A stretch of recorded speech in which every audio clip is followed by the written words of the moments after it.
Hi, it's Dorothy again with Stage and Sell, here to talk to you today about some of the other rooms in the house that we're staging.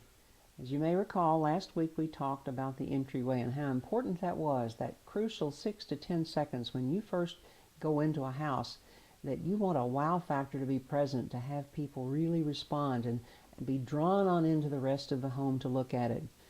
I wanted to talk to you today about the living room. As you know, there are tons of floor plans out there today. Lots of houses, depends on how old the house is, it depends on the area it's located. Basically, it's that first more formal area where you may entertain family and friends more than actually everybody gathering around the TV at night to watch or whatever. So it depends on how your house is configured, but we're basically going to be looking at the same kinds of things. So that really doesn't make a difference. But we're going to kind of take our imaginary house and go on into this living room now today. So the first thing I want you to notice is stop when you get right to the door. Take a look, because what you want to see is what draws your eye immediately. Hopefully it's what we call the focal point. Now normally in homes that have a fireplace, it's going to be the fireplace, and it should be. That's what we want people to see. Fireplaces add great value to your property if you have one, because people love to know that this is something that they can sit and enjoy a cozy fire on those, well, not cold maybe, but cool evenings in central Texas. So you want to take a look at that as a very valuable piece of your property, and we'll be talking about that in just a few minutes about exactly what to do with that fireplace. If you don't happen to have a fireplace, then you have to determine what is the focal point in the room. For some of you, it could be a 54-inch TV screen, or maybe you don't have a TV in that particular room. But decide what you want to be your focal point. Is it going to be a painting? Is it going to be a piece of wall art? Is it going to be perhaps a piece of furniture? So you need to make a determination about what is that focal point, and that's what we're going to stage around. So, like I said, if it's a fireplace, that's what we're going to do first. So let's take a look at your fireplace. Is it something that you actually use? Has it got soot all on the inside of it? Hopefully it hasn't got burn marks or scorch marks on the outside. So that's something that may either need to be cleaned out or overcome by use of some staging tips. A lot of people have a fireplace screen in front. Is it clean? Is it nice and shiny, or is it kind of gotten dulled over the years? If it's scratched up, and maybe if it was brass or something like that, if it's kind of gotten where it doesn't look too good, then I would suggest just removing that and let people see the fireplace as it is. Again, we don't want people to be distracted by too much stuff, because we want them to see the space and also to use to get the idea of how they can use that particular room or that particular feature of the room. So maybe get rid of the fireplace screen, get rid of the tools if there's tools sitting there that don't really add anything to it, because quite frankly, on a fireplace, I personally prefer to use a floor vase. This is a vase that you can buy and set on the floor. It's usually taller, and you can stick a tall plant or flower in it, greenery. You always want to include some kind of natural plant, stones, wood, something from the outdoors in each room of your home. It adds a tremendous dimension. Now on your mantle, this is incredibly important, because you don't want too much stuff, but you do want something. You don't want a bare mantle.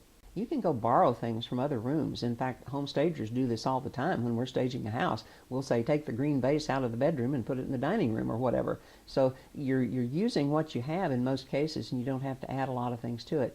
Now remember our rule of 1, 3, and 5 that we talked about last week. If you put things into any room, you want it in groups of 1, 3, or 5, an odd number. So those would be the kinds of things we want to look at. You don't want a bunch of books up there. You don't want a bunch of stuff. This is not the time to show off your collection of grandma's saucers and cups. So pack those things up, and those can be put out in your new house and showcased there when you move. But right now we're trying to keep, again, bare. Less is more, as I told you last week, so let's keep that in mind. Okay, so you've done your mantle. Now, go back to your entryway or your entrance into that particular living room and take a look around again. How much furniture do you have in there? A lot? Does it look crowded? Does it look like you can barely get in without stumbling over a chair, a stool, a coffee table, whatever? You need to decide, what do I want to use that's going to be the most effective? If your fireplace is your focal point, you want your major furniture facing the fireplace. You want the eye drawn to the fireplace. So determine how much furniture actually you can do without in a room, because the less that you have in there, the more space the buyer is going to see, the more easily they're going to be able to imagine their belongings in that house. Now, you don't want to block access to the fireplace, of course, so don't have your love seat or sofa and an end table and then chairs to where it's a whole circle and you have to practically vault over the back of the furniture to get to the fireplace. But you do want to make sure that you have enough furniture in there so it looks furnished, but not to where it's overdone. So edit everything, and you want to do the same thing with the furniture. Okay, so once you have determined how much furniture you can get rid of, do the same thing with end tables. You only need one end table, one end of the sofa or the other, or if you're going to use two chairs, between the two chairs perhaps. You also want to edit your lamps. You don't need 45 lamps in a room. You can put one on the end table, or if you have a floor lamp that you prefer to use instead of an end table, you can sit that between the two chairs or even behind the end table. Again, don't clutter it. You know, clutter is deadly to a house.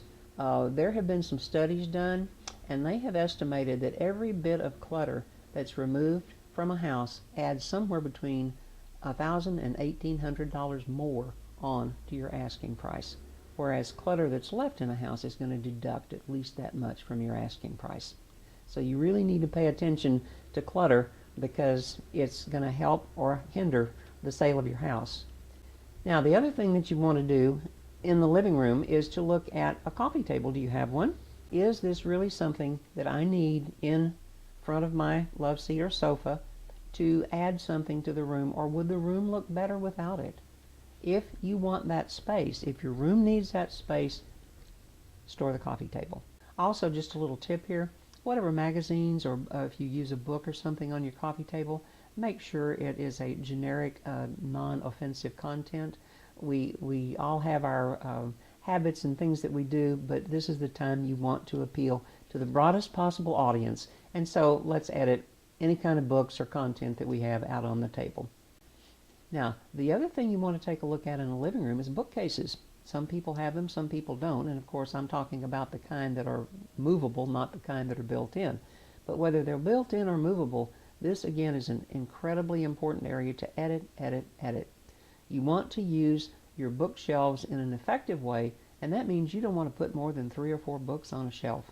It doesn't matter what people see so much, because what their perception is that if you've even got space on your bookshelves, they're going to be even more convinced this is a spacious home, and they're going to have plenty of storage space for their stuff. Back to the wall art now and the pictures on the walls. You don't want to overdo. You want to have 1 or 2 nice pieces of wall art that add something to the decor, but you don't want to end up with paintings all over the place, regardless of how beautiful they may be. So select the 1 or 2 that are the most useful in terms of your color coordination, coordinating with your carpet or the rug that you may have used under the coffee table, the sofa pillows that you use on your sofa or love seat, and then your wall art. Make sure those things all coordinate. And don't forget that those sofa pillows do need to look pretty nice. If you've got some, let's face it, if the dogs chewed on them or the cats use it as a scratching post a few thousand times and there's threads hanging off, or maybe they're just kind of tired and limp looking, go ahead and get rid of those. You can buy some pretty inexpensively at most of the stores that sell those kinds of things, and so just pick up a couple. And that's the great time to use color. And so you want to make sure that the color you use is in your accessories, in your sofa pillows, in your rugs, in your wall art, those kinds of things. That's what's going to make that room pop, and not a purple wall. Believe me, I have seen purple walls, and this is not an experience anybody wants to repeat. Today, buyers don't want to have to move in and do anything. They want a house to be move-in ready, and that means you have to do everything you possibly can to present your house in that way. One other thing that you may not have thought about, and that's the windows. Do you have drapes? Do you have valances? When you're showing a house, you want as much light as possible. Take the drapes down if they come down. Now, if you have those padded valances that are already affixed to the wall and taking them off would be major reconstruction, then obviously there's not much you can do about that. Again, you want light. light, light, light. Anytime you're showing your house and you have a showing scheduled, I want you to go into every room and I want you to pull the blinds up to the very top of the window so that there's nothing but light coming in from that window. You also want to make sure that the light that's coming in is as bright as possible, because this helps pull people through that room and helps them to get an exterior view perhaps of a backyard or some other area that looks nice, and they're going to, oh wow, this room continues forever. So you've looked now at your windows, you've looked at your fireplace, you've looked at your furniture. I think we're probably ready to go on to another room. So we're going to talk next time about one of the more important rooms, because it's one we all spend a lot of time in, and that's going to be our dining room. So we've got our living room staged, we've got our wow factor present, and I'll see you next time, and we'll talk about your dining room.